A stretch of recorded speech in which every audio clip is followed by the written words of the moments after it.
Daxili İşlər Nazirliyi və Qida Təhlükəsizliyi Agentliyinin əməkdaşları tərəfindən istehlakçı hüquqlarının qorunması, eləcə də təhlükəsiz və keyfiyyətli ərzaq məhsullarının satışının təmini məqsədi ilə birgə tədbirlər davam etdirilir.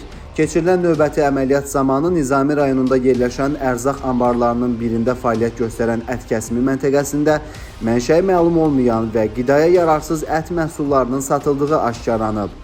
Nəticədə həmin məntəqənin sahibi olan Elnur Ağayev, eləcə də onun rəhbərliyi altında işləyən Habil Zülfüqarov, Rüfət Daşdəmirov, Telman Mirzəyev, Əmrah Babayev və Əhliman Məcidov saxlanılıblar.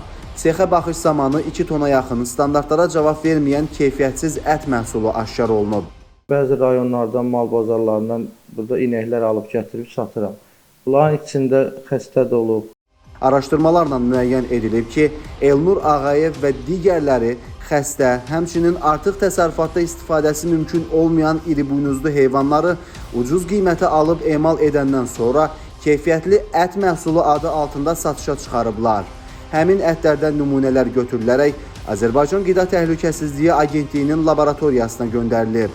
Təyin olunan ekspertizalar zamanı aşkarlanan ətin qidaya yararsız olduğu təsdiq edilir. Faktla bağlı araşdırmalar davam etdirilir.